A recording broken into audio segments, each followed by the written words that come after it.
Yang kedua, hikmah yang kedua daripada hijrahnya Nabi Muhammad SAW adalah ukhuwah.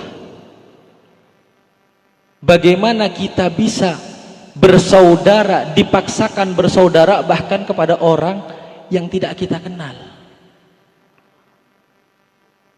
Para muhajirin bertemu dengan Ansor ketika diperintahkan oleh Nabi SAW untuk saling bersaudara. Mereka lupakan bagaimana gengsinya kehidupan mereka. Mereka lupakan apa harta yang dimiliki oleh mereka. Mereka lupakan perjuangan untuk mendapatkan harta itu. Mereka lupakan semuanya untuk perintah Nabi Muhammad SAW. Untuk ukhuwah mereka berikan segala apa yang mereka bisa berikan, bahkan lebih daripada persaudaraannya dengan saudara yang sedaging. Kita berpindah sekarang ke tempat yang baru, insya Allah juga bisa mencontoh bagaimana kita bisa bersaudara, bukan hanya kepada saudara-saudara yang lama, akan tapi bersaudara dengan saudara-saudara yang baru. Insya Allah kita semuanya diistiqomahkan untuk hadir di majelis ini, yang mana majelis ini membawa berkah kepada kehidupan kita, bukan hanya di dunia, lebih-lebih kelak di akhirat. Insya Allah Allah berikan.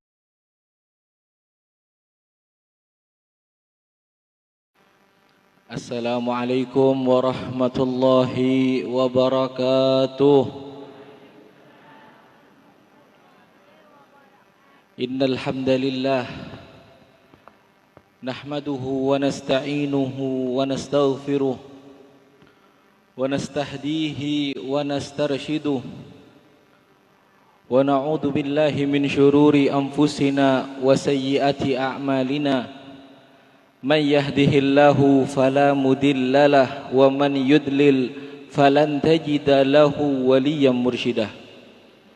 Allahumma salli wa sallim wa barik wa karrim wa syarrif wa azim ala sayyidina wa habibina wa syafi'ina wa imamina wa qudwatina wa gurrati a'yunina wa nuri qulubina wa maulana Muhammad miftahi babi rahmatillah adada ma fi ilmillah salatan wa salaman daimaini bidawami mulkillah wa ala alihi wa sahbihi wa man walah wa la hawla wa la quwwata illa billah. Bismillahi masyaallah la yasukul khair illallah wa bismillahi masyaallah ma kana min ni'matin faminallah wa bismillahi masyaallah la haula wa la quwwata illa billah wa bismillahi masyaallah la yasrifu su'a illallah. Amma ba'd. Al-mukarramun wal muhtaramun, yang saya hormati, yang saya muliakan, yang saya harapkan doanya, wabil khusus Al-Habib Abdullah A'ab Al-Haddad, begitu juga Al-Habib Abdurrahman As-Sagaf dan Habib Abdullah bin Haddad Al-Haddad, Habib Hashim Al-Attas, Habib Anis Al-Idrus, Kiai Haji Syairazi Bilal, dan Ustadz Ubaidillah, dan tak lupa penghormatan saya berikan kepada para hadirin hadirat, muslimin muslimat yang hadir di tengah-tengah kita. Insya Allah Allah turunkan rahmatnya kepada kita semua. Setiap niatan yang kita bawa di dalam perkumpulan kita ini, insya Allah semuanya diijabah oleh Allah Subhanahu wa ta'ala. Setiap hajat yang kita harapkan di dalam kehadiran kita ke tempat ini, semuanya dikabulkan oleh Allah Subhanahu wa ta'ala. Yang datang ke tempat ini dalam keadaan sakit, disembuhkan zahir batin. Yang masih dicoba seret rezekinya, lebih-lebih punya hutang, insya Allah dimudahkan oleh Allah Subhanahu wa ta'ala. Yang datang sudah suami istri belum punya anak, insya Allah secepatnya diberikan anak oleh Allah Subhanahu wa ta'ala. Yang datang belum ketemu jodohnya, insya Allah dipertemukan dengan jodohnya. Yang ganteng, yang cantik, yang saleh salehah, yang apa lagi? Yang banyak uangnya, yang ganteng. Gantengnya kayak siapa? Kayak Habibnya katanya. Masya Allah.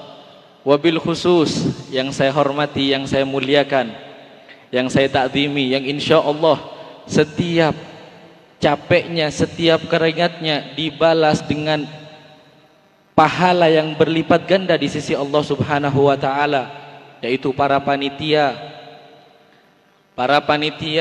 para pengurus, sehingga bisa tergelarlah acara ini dengan lancar, dengan penuh berkah, yang mana pernah diceritakan oleh guru kita Al-Habib Quraisy Baharun bahwa ketika di awal-awal dirintisnya Majelis Rasulullah sallallahu alaihi wasallam Jakarta, Habibana Al-Habib Mundir rahmatullah alaih rahmatal abrar bermimpi kedatangan Nabi sallallahu alaihi wasallam. Bagaimana Habib Mundir mampu mengumpulkan ribuan, puluhan ribu, ratusan ribu, bahkan jutaan hati dikumpulkan di satu tempat, semuanya untuk bersalawat kepada Nabi Muhammad sallallahu alaihi wasallam. Ketika dipertemukan dengan Nabi Muhammad di dalam mimpinya, begitu bahagia Habib Mundir, kemudian bertanya kepada Nabi, "Ya Rasulullah, akankah engkau bahagia dengan perkumpulan yang telah aku kumpulkan?" Jawab Nabi Muhammad, "Iya, tentu aku sangat bahagia dengan yang sudah engkau kumpulkan." Kemudian Nabi sallallahu alaihi wasallam saking perhatiannya kepada orang-orang yang hadir di majelis Rasulullah sallallahu alaihi wasallam, akan tapi yang menjadi satu perhatian khusus yang ditanya oleh Rasul sallallahu alaihi wasallam, yang lebih diperhatikan oleh Rasul sallallahu alaihi wasallam, yang menjadi pusat perhatiannya Rasul sallallahu alaihi wasallam, yang dipertanyakan kepada almarhum Al-Habib Mundir bin Fuad Al-Musawa adalah para panitianya. Bukan siapa yang duduk di panggung, bukan siapa yang duduk di depan, bukan siapa yang dilihat oleh para hadirin, bukan. Tapi yang ditanya oleh Nabi sallallahu alaihi wasallam, siapa yang megang kamera, siapa yang megang sound, siapa yang mendirikan umbul-umbul untuk menuntun para jamaah datang ke tempat itu. Itu yang menjadi perhatiannya Nabi sallallahu alaihi wasallam. Insyaallah kita semua sekarang mendapatkan perhatian dari Nabi sallallahu alaihi wasallam, mendapatkan pandangan rahmat dari baginda Nabi Muhammad sallallahu alaihi wasallam, yang hadiah dari pandangan itu kita bisa dikumpulkan bersama dengan Nabi Muhammad sallallahu alaihi wasallam, dan kelak di akhirat kita mendapatkan syafaat dari baginda Nabi Muhammad sallallahu alaihi wasallam. Amin amin ya rabbal alamin. Hadirin yang dirahmati oleh Allah, malam hari ini kita berkumpul di majelis yang penuh berkah ini, di tempat yang penuh berkah ini, di perkumpulan yang pasti membawa berkah kepada kehidupan kita ini, yang awalnya sebagaimana yang sudah diumumkan tadi sama Habib Aap, majelis ini berada di Tegalurung, dipindah ke tempat ini tidak lain dan tidak bukan karena keinginan pribadi, bukan karena keinginan personal, tapi ini atas isyarah dan perintah daripada guru kita Al-Habib Quraisy Baharun, yang mana bahkan beliau mengatakan bahwa majelis ini bukan majelisnya Habib Aap, ini majelisnya Habib Quraisy Baharun. Jadi kita yang duduk di tempat ini sebenarnya bukan belajar, bukan berkumpul untuk Habib Aap, bukan. Tapi kita berkumpul dengan niatan untuk belajar kepada Habib Quraisy Baharun, yang insya Allah beliau mampu mengantarkan kita kepada Nabi Muhammad sallallahu alaihi wasallam. Begitu juga saya menyampaikan permintaan maaf mewakili beliau yang hari ini, yang pada malam hari ini tidak bisa hadir di tengah-tengah kita karena kesehatannya yang kurang sempurna, tapi kita sama-sama doakan insya Allah Allah sembuhkan sakitnya, diberikan kesehatan zahiran wa batinah, insya Allah bisa dengan mudahnya berkumpul dengan kita lagi untuk memberikan nasihat-nasihatnya kepada kita, untuk membimbing kepada jalannya Allah subhanahu wa ta'ala. Amin ya rabbal alamin. Hadirin wal hadirat yang dirahmati oleh Allah, 1400 tahun yang lalu Nabi SAW mengajarkan kepada kita bagaimana diajarkan oleh guru-guru kita di dalam kitab-kitab yang luar biasa banyak, bahwa Nabi mengalami satu perjalanan perpindahan dari satu tempat ke tempat yang lainnya, yang sudah kita kenal dengan bahasa hijrah. Anak-anak muda ini biasanya hijrah, bahasa sebentar hijrah, bahasa sebentar hijrah, akan tapi kadang tidak faham dengan apa makna hijrah. Hijrah bukan hanya berpindah satu hati ke hati yang lain. Ini anak muda kebanyakan fahamnya seperti itu. Saya mau hijrah, maksudnya apa? Mau pindah ke hati yang lain. Hijrahnya Nabi SAW adalah satu arahan dari Allah subhanahu wa ta'ala setelah selesainya Bai'atul Aqabah yang kedua. Nabi SAW mendapatkan izin untuk berpindah dari kota Makkah, dari kota kelahirannya baginda Rasul SAW, kota yang paling tercinta untuk baginda Nabi Muhammad SAW, diperintahkan untuk hijrah ke Madinah. Luar biasa sedihnya. Akan tapi di dalam perpindahan tersebut terdapat banyak hikmah seandainya mau kita fahami. Bukan hanya berpindah, bayangkan di Makkah orang-orang muslim, disebutkan oleh sebagian ulama ketika Nabi telah mendapatkan izin untuk hijrah, sisanya orang muslim itu tinggal 3 orang. Yang pertama Nabi Muhammad SAW, yang kedua Sayyidina Abu Bakar As-Siddiq, yang ketiga Sayyidina Ali bin Abi Thalib.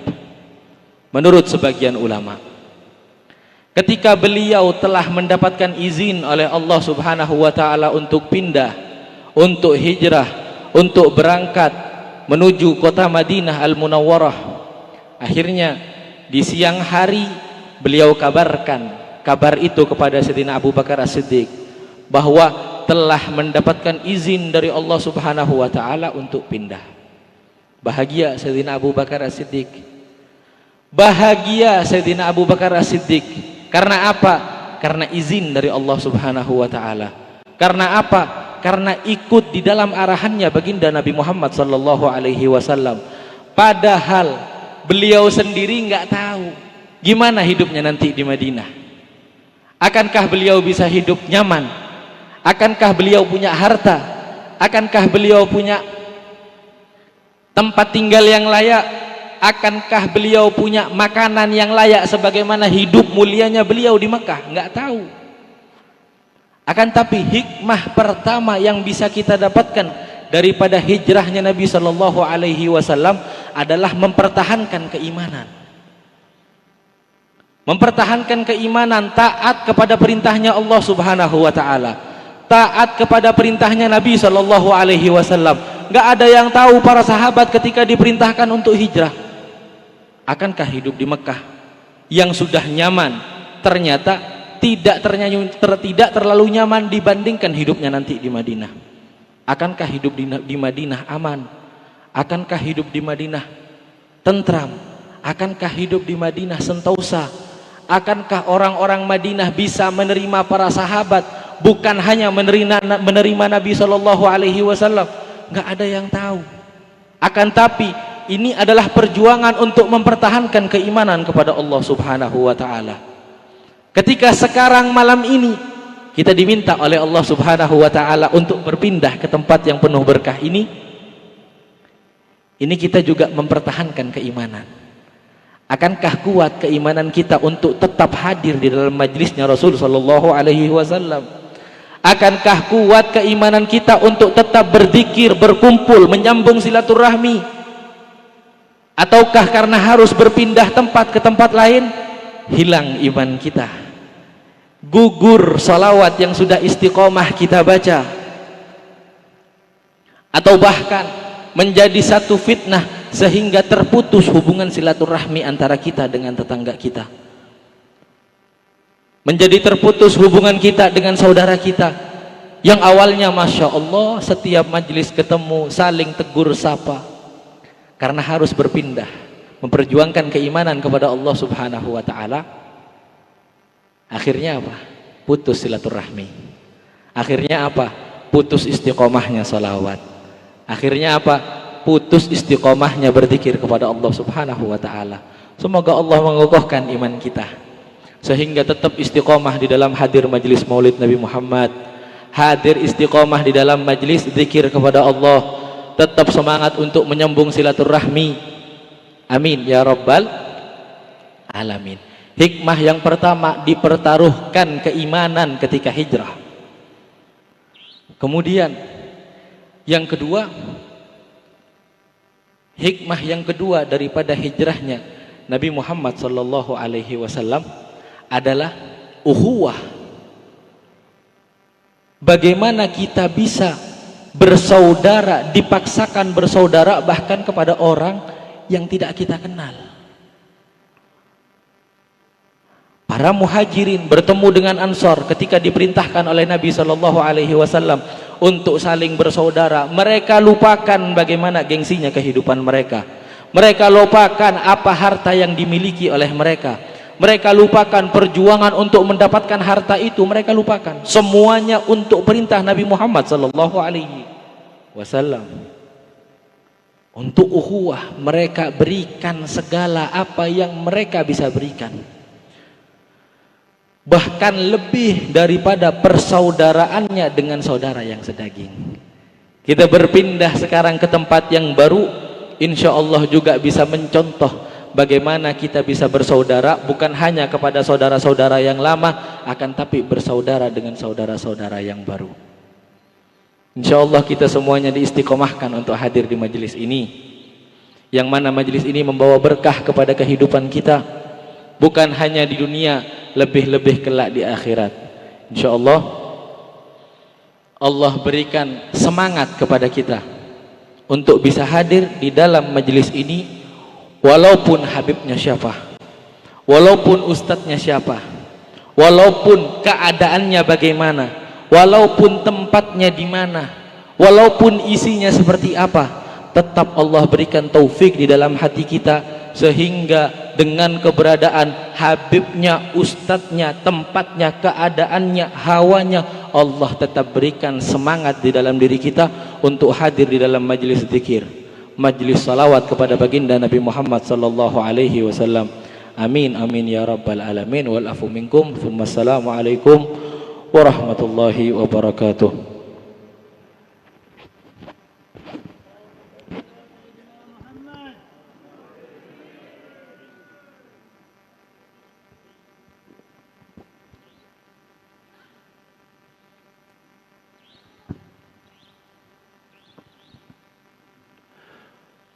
Bismillahirrahmanirrahim.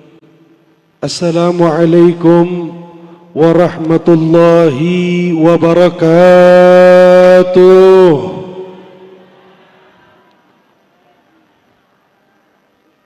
Alhamdulillah, alhamdulillahilladzi hadana lihadza وما كنا لنهتدي لولا أن هدانا الله. اللهم صل وسلم وبارك وكرم ومجد وعظم وتشرف على سيدنا محمد مولانا محمد حبيبنا محمد قرة أعيننا محمد مفتاح باب رحمة الله عدد ما في علم الله صلاة وسلاما دائمين بدوام ملك الله وعلى آله وصحبه ومن والاه ولا حول ولا قوة إلا بالله.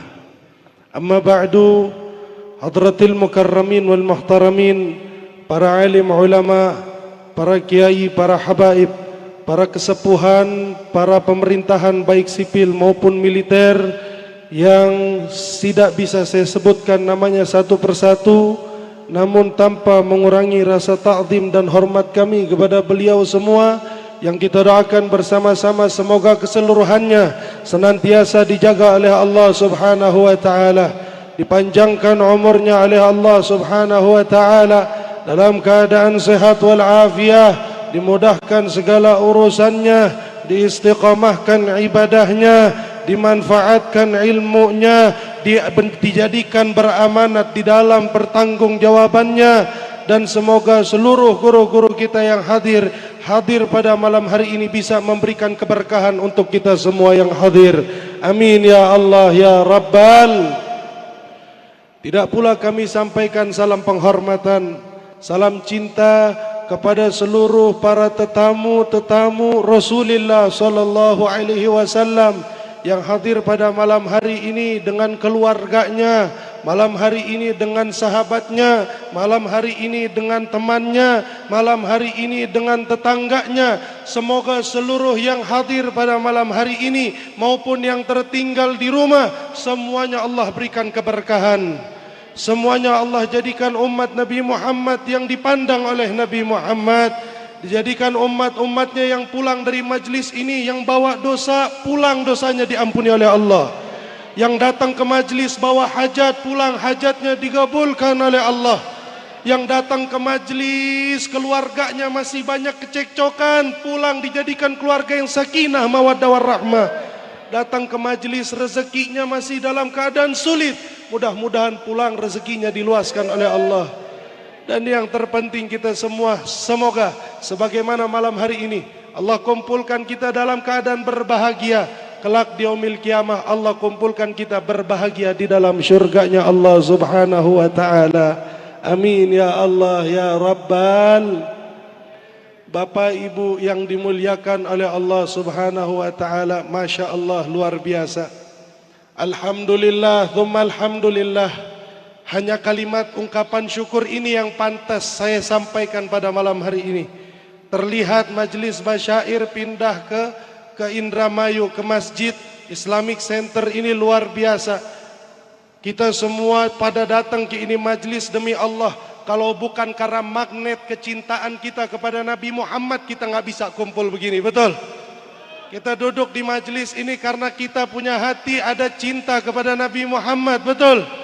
Maka malam hari ini tidak ada ungkapan yang paling pantas yang terucap dari lisan kita melainkan ungkapan syukur kepada Allah, ungkapan terima kasih kepada Allah. Alhamdulillah ya Allah, rupanya warga Indramayu masih banyak yang di dalam hati mereka terdapat Nabi Yuna Muhammad sallallahu alaihi wasallam.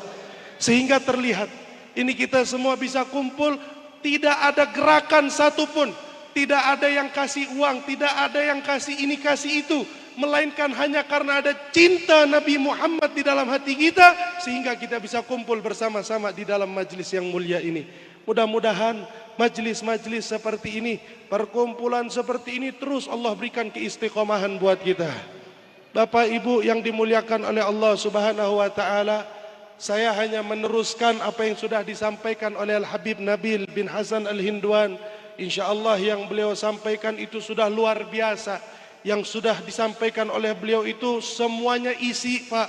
Semuanya isi, Bu. Seandainya kita pulang ke rumah, kita bawa apa yang beliau sampaikan tadi, bagaimana kita berjuang untuk istiqamah hadir di dalam majlis, insya Allah kita akan pulang ke rumah dalam membawa kebahagiaan di dunia dan di akhirat.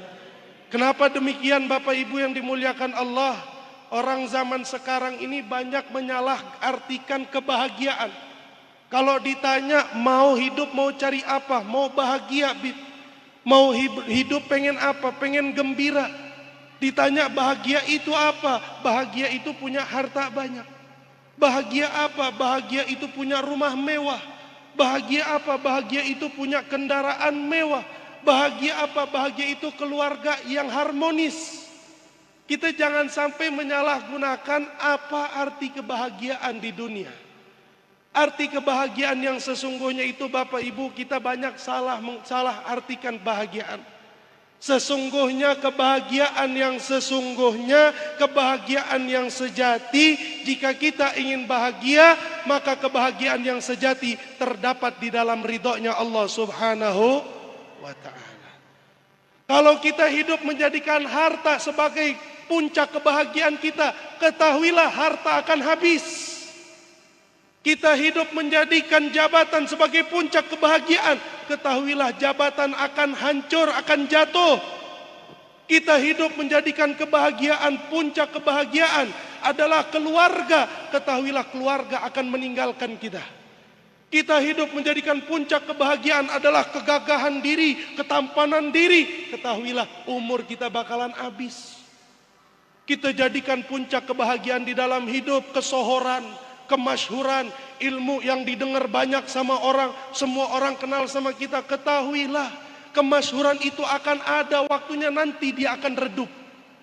Tapi ketika kita bahagia dengan ridhonya Allah Subhanahu wa ta'ala, kita bahagia dengan cintanya Nabi Muhammad SAW, di saat seluruh umat manusia dunia ini hancur, kebahagiaan ridha Allah dan kebahagiaan mahabbatu Sayyidina Muhammad, cinta kepada Muhammad sampai kapanpun tidak akan pernah sirna Bapak Ibu sekalian.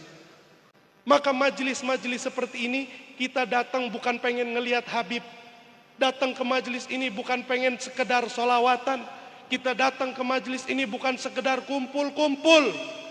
Kita datang ke ini majlis semata-mata mencari ridhonya Rabbul Alamin, ridha Allah dan cintanya Nabi Muhammad sallallahu alaihi wasallam. Maka beruntung, lagi-lagi beruntung Bapak dan Ibu yang datang ke ini majlis dengan niat yang baik, dengan niat yang tulus mencari ridha Allah dan ridha Nabi Muhammad. Karena dikatakan oleh Al-Imam Athaillah As-Sakandari di dalam kitab hikamnya, beliau mengatakan, idza ahdaraka fi majlis sulahaihi wa auliyaihi, seandainya Allah sudah menghadirkan kita di majlis wali-walinya Allah, di majlis orang-orang saleh, fa'lam, ketahuilah. Ketahuilah wahai umat yang senang hadir majlis, yang senang ngaji ilmu, yang senang bersalawat kepada Nabi, ketahuilah innallaha yuridu ayyul hiqaka bihim fi hadratih. Ketahuilah, kita duduk di majlis soleh, kita duduk di majlisnya para wali Allah, sesungguhnya Allah sedang memiliki tujuan. Allah sedang memiliki keinginan. Apa tujuan Allah kumpulkan kita di sini? Tujuan Allah, Allah menginginkan untuk mengumpulkan kita kelak di yaumil qiyamah di hadapan Allah dengan mereka para orang-orang saleh dan para wali-wali Allah. Maka mudah-mudahan kita yang sering datang ke majelis ilmu, yang malam hari ini datang ke majelis ilmu, insya Allah kita nggak dapat bayarannya di dunia, nanti di yaumil qiyamah kita dapat bayarannya dari Allah Subhanahu wa ta'ala. Maka dari itu Bapak Ibu yang dimuliakan Allah, majelis-majelis seperti ini adalah sumber kebahagiaan. Majelis-majelis seperti ini adalah sumber kegembiraan. Di luar biasa, zaman akhir fitnah begitu kejam, kebobrokan moral begitu terlihat jelas, pergeseran nilai akhlak begitu terlihat jelas. Banyak daripada ulama yang mengatakan seandainya orang hidup di akhir zaman, mereka menyampingkan agama di dalam kehidupannya. Hidup di akhir zaman tidak menjadikan agama sebagai prinsip dasar untuk menghadapi kehidupannya, maka tinggal tunggu kehancuran dia di dalam menghadapi kehidupannya. Jadi kalau kita menjadikan harta sebagai prinsip kehidupan kita, tinggal tunggu tanggal kehancurannya. Kita jadikan jabatan sebagai prinsip kehidupan kita, tinggal tunggu tanggal kehancurannya. Tidak ada yang bisa membimbing manusia untuk hidup bahagia di dunia melebihi bagaimana agama membimbing mereka di dalam menghadapi kehidupan. Sekarang di luar biasa, suami yang selingkuh banyak nggak Bu? Bu, suami yang selingkuh banyak nggak? Pak, istri yang kurang ajar sama suami banyak nggak Pak? Banyak nggak Pak? Anak yang durhaka sama orang tua banyak nggak Bu? Banyak nggak? Ulama yang melenceng dari ajaran Nabi banyak nggak? Pejabat yang tidak kenal amanah banyak nggak? Islam yang KTP-nya doang tapi perilakunya kayak orang bukan nggak ngerti agama banyak nggak? Orang malam sholawatan besok paginya udah jalan sama cewek yang bukan mahram banyak nggak? Malam sholawatan paginya main judi slot banyak nggak? Malam sholawatan paginya berzina banyak nggak? Tahu masalahnya apa? Tahu problemnya apa? Tahu kehancurannya di mana? Kerusakannya cuma satu, masalahnya cuma satu Bapak Ibu. Masalahnya karena mereka meninggalkan Allah dan Nabi Muhammad sallallahu alaihi wasallam. Hancurnya moral, bobroknya moral, pergeseran nilai di mana-mana itu karena mereka sudah mulai meninggalkan agama Allah. Mereka sudah mulai meninggalkan Allah, mereka sudah mulai meninggalkan akhlak Rasulullah. Maka tidak ada tempat yang paling baik untuk mencari kehidupan, pangkal kehidupan untuk bahagia kelak di dunia dan di akhirat terkecuali tempat-tempat majlis-majlis ta'lim. Beruntung di majlis, emang majlis ngajarin apa sih? Emang majlis ngajarin apa? Majlis ngajarin berzina. Emang majlis ngajarin main judi? Emang majlis ngajarin maksiat? Emang majlis ngajarin durhaka sama orang tua? Majlis cuma mengajarkan cinta kepada Allah dan cinta kepada Nabi Muhammad sallallahu alaihi wasallam. Maka dari itu Bapak Ibu, di dalam menghadapi kehidupan ini, di dalam menghadapi problem kehidupan, jangan sampai kita tinggalkan agama. Jangan sampai kita tinggalkan syariat Nabi. Jangan sampai kita tinggalkan akhlak Nabi. Kalau agama sudah ditinggalkan, akhlak Nabi sudah ditinggalkan, nanti korban-korbannya istri-istri, nanti korban-korbannya suami-suami, nanti korban-korbannya anak-anak kita. Semua kita akan menjadi korban ketika kita meninggalkan agama Allah. Istri, banyak suami main tangan, suami ngomong kasar, suami bohong sama istri, suami selingkuhin istri.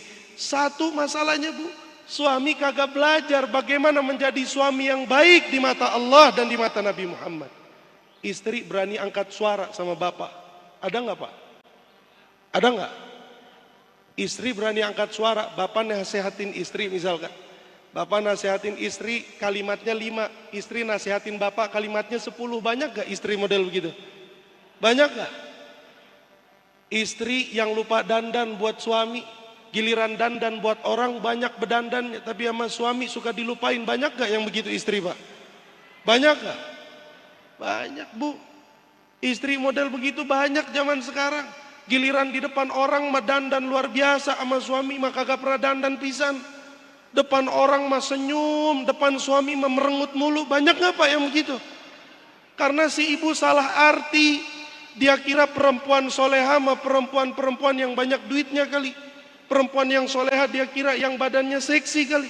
Perempuan soleha dia kira yang harta warisnya banyak.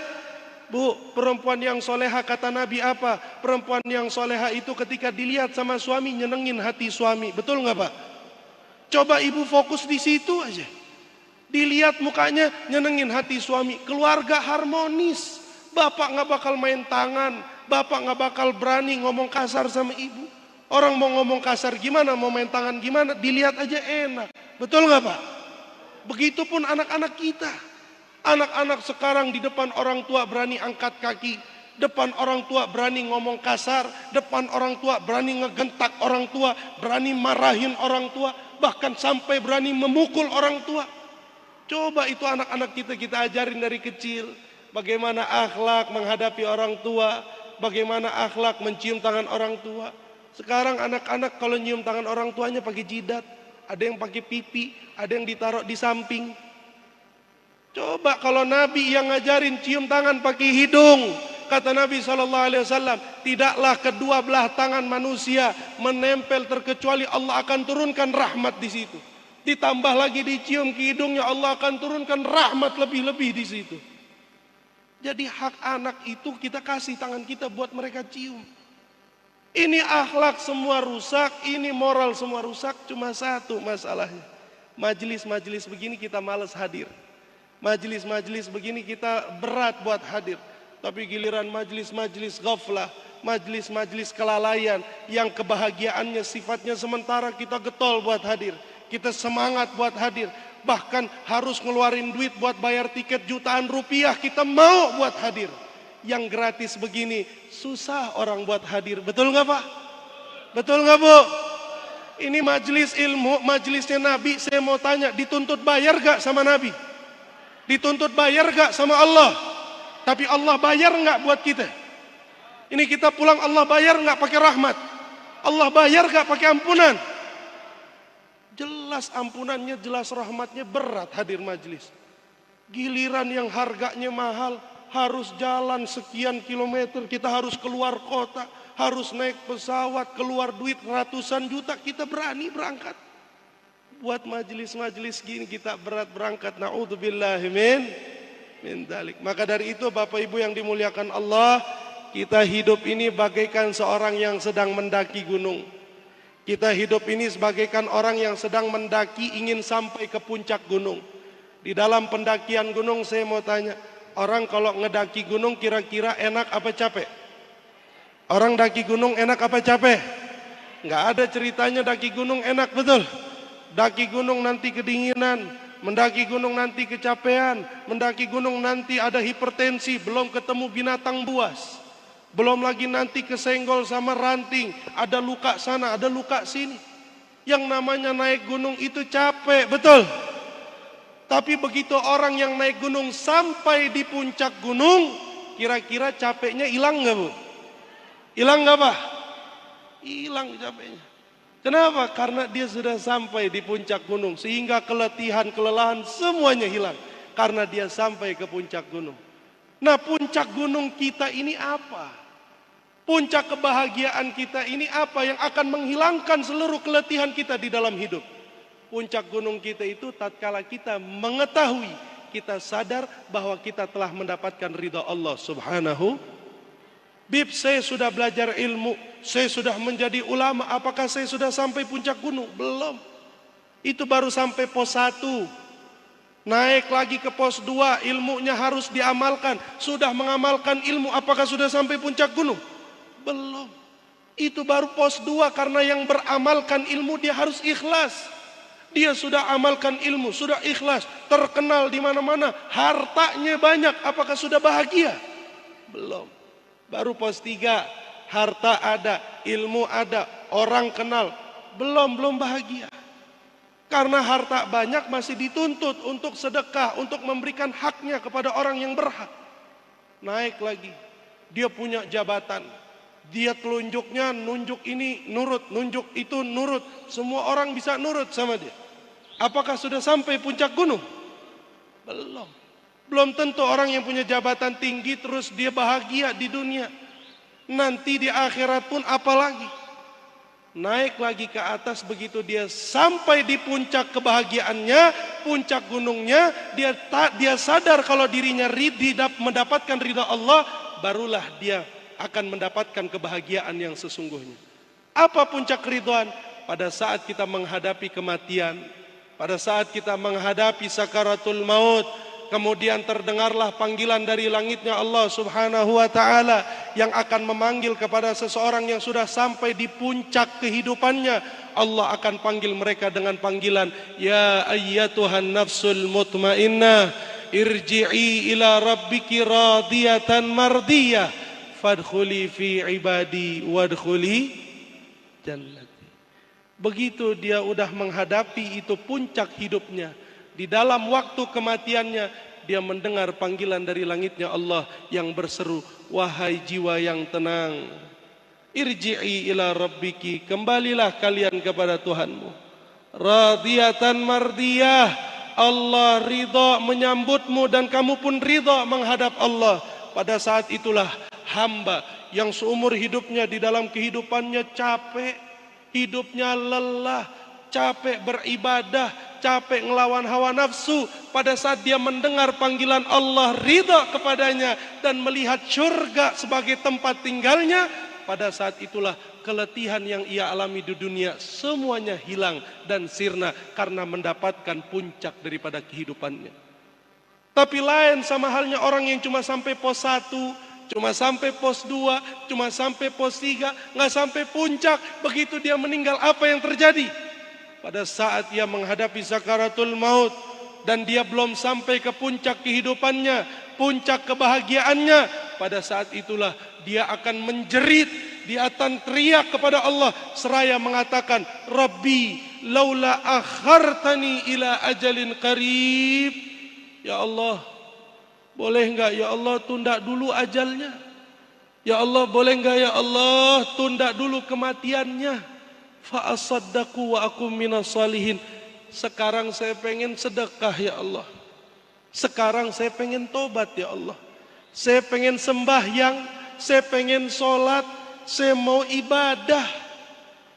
Allah bilang sama ini orang yang tidak sampai ke puncak kehidupannya, yang tertipu dengan puncak kehidupannya, Allah bilang sama dia, idza jaa ajaluha la yastakhiruna sa'atan wa la yastaqdimun. Mohon maaf kata Allah, kamu dari kemarin kemana aja?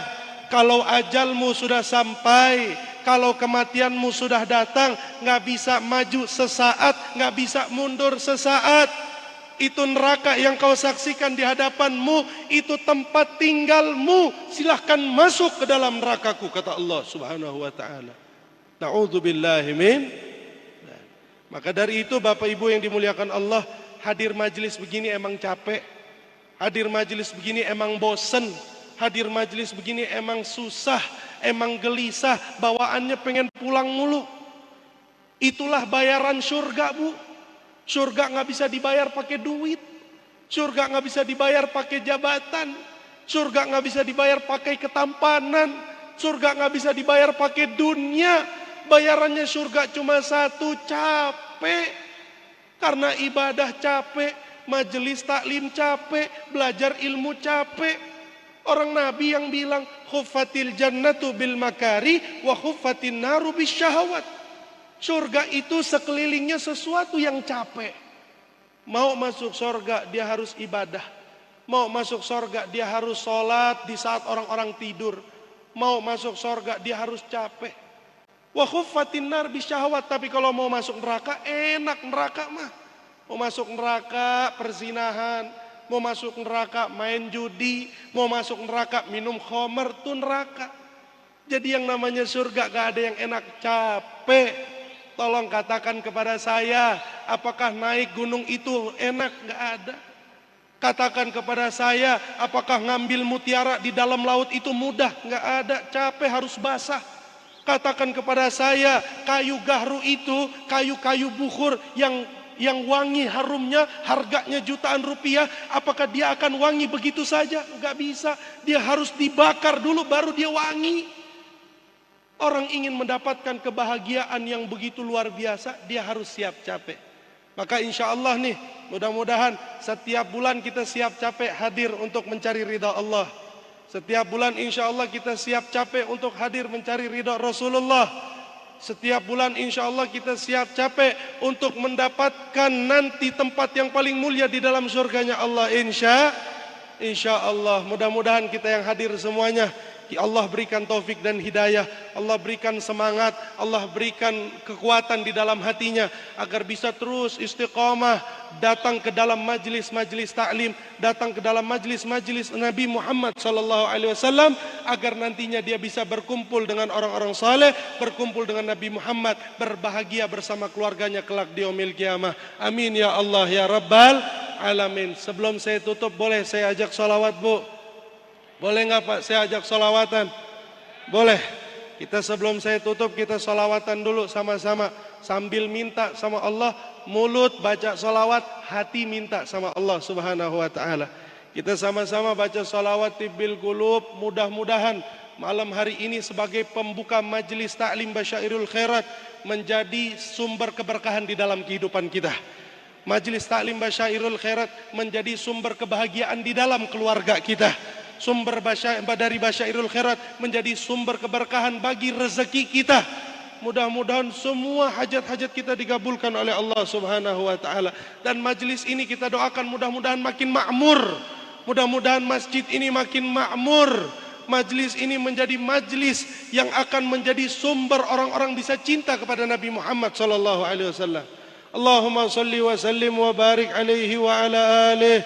Allahumma salli ala sayyidina qulubi wa dawaiha wa afi abdani wa shifaya wa nuril absari wa qiyaiha wa ala alihi wa sahbihi wa sallim. Kurang keras semuanya. Allahumma salli ala sayyidina Muhammadin tibbil qulubi wa nawaiha wa afiyatil abdani wa shifaiha wa nuril absari wa qiyaiha wa ala alihi wa sahbihi wa sallim. Allahumma salli ya Allah.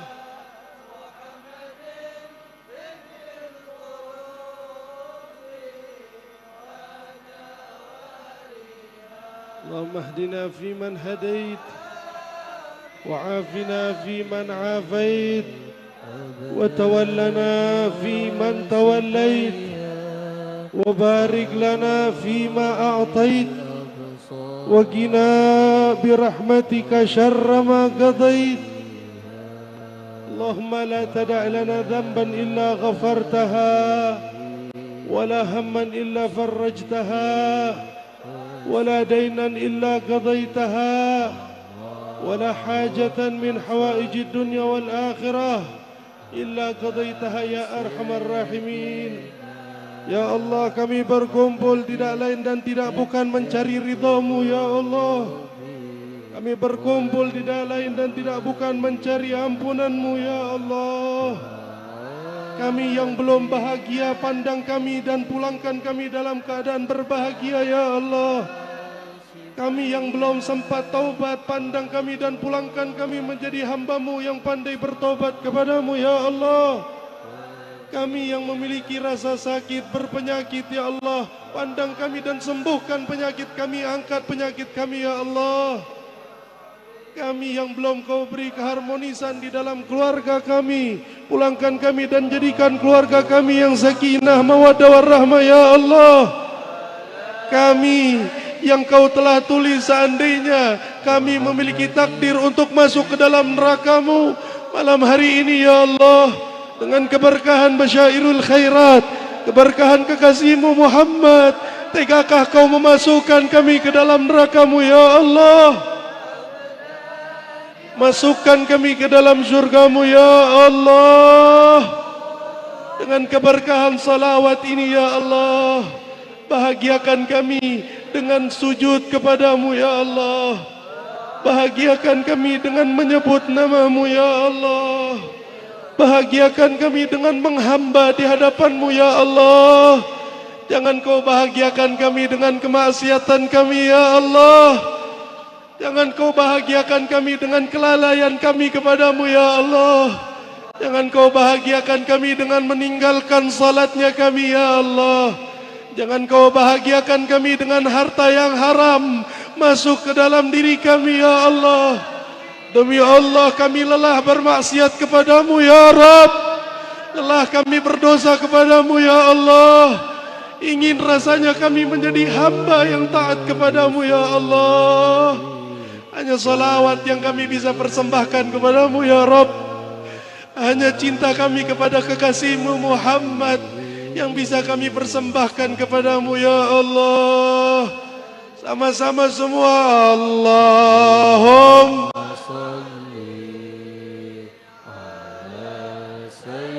ya Allah, kami memohon kepadamu dengan nama kekasihmu Muhammad. Muhammad ya Rabb, Muhammad ya Allah, Muhammad habibuka ya Allah, Muhammad khaliluka ya Allah, Muhammad ya Allah, Muhammad ya Allah. Kabulkan hajat kami ya Rabb. Jadikan anak-anak kami anak-anak yang berbakti kepada orang tuanya. Berilah rasa sabar dan ketabahan kepada hati istri-istri kami di dalam berkhidmat kepada suaminya. Berilah rasa sabar kepada suami kami di dalam bertanggung jawab membina keluarganya. Berilah kesehatan, umur yang panjang dan keberkahan kepada guru-guru kami ya Allah. Ya Allah, panjangkan umur Habib Quraisy bin Qasim Baharun dalam keadaan sehat walafiat, dalam keadaan taat kepadamu dan taat kepada NabiMu ya Allah. Ya Allah, jadikan perkumpulan ini adalah perkumpulan yang kelak menjadi saksi kebahagiaan kami kelak di yaumil qiyamah ya Allah. Jadilah perkumpulan ini adalah perkumpulan yang akan menjadikan raudhah min riyadil jinan di dalam kuburan kami ya Allah. Jadikan perkumpulan ini sebagai saksi masjid ini, sebagai saksi lisan ini, sebagai saksi pada saat kami menghadapi sakaratul maut ya Allah. Ala sayyidina Muhammadin wa dawaiha wa ya Allah, ya Allah, ya Allah, ya Allah, ya Allah, ya Allah, ya Allah. Assalamualaikum ya Sayyidi ya Rasulullah. Terakhir sama-sama semuanya. Allahumma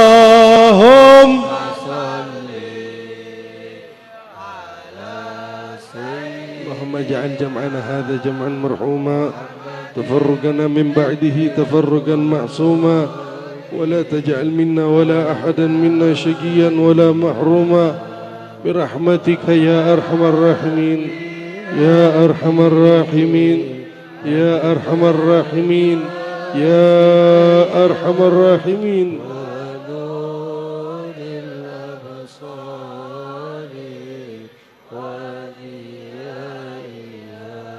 بحرمة سيدنا محمد صلى الله عليه وسلم وبحرمة حبيب قريش بن قاسم بحرون بحرمة أولياء الكون أجمعين أفضل ما قلت أنا والنبيون من قبلي لا إله إلا الله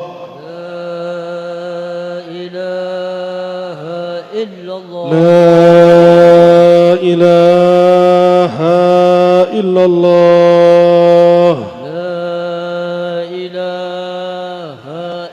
لا إله إلا الله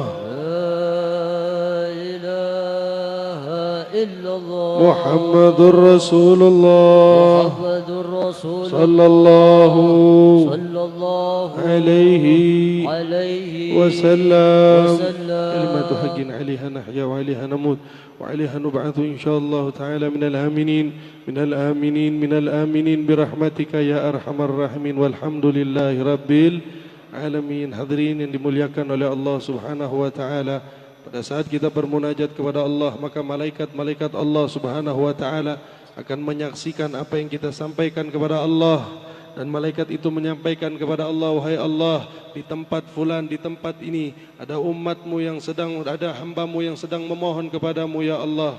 Maka Allah Subhanahu wa taala pun mengatakan kepada malaikatnya, wahai malaikatku, pulangkan mereka dan dosa-dosa mereka telah aku ampuni, kata Allah. Maka malaikat itu pun protes kepada Allah, ya Allah, mereka tidak pantas untuk engkau ampuni ya Allah. Maka Allah menegaskan kembali kepada malaikatnya, tidakkah kalian mendengar dengan nama siapa mereka bermunajat kepadaku? Maka Allah pun menegaskan, mereka bermunajat kepadaku dengan nama kekasihku Muhammad bin Abdullah. Maka Allah pun turun ke langit bumi dan berseru kepada seluruh majlis, orang-orang yang hadir di dalam majlis. Allah mengatakan, gumu maghfuran lakum, pulanglah kalian, kata Allah, dosa kalian telah aku ampuni, kata Allah Subhanahu wa taala. Rabbi fanfa'na bi barakatihim wahdinal husna bi hurmatihim wa amitna fi tariqatihim wa mu'afati minal fitani walhamdulillahi rabbil alamin. Hadani Allah wa iyyakum ajma'in. Assalamu alaikum warahmatullahi wabarakatuh.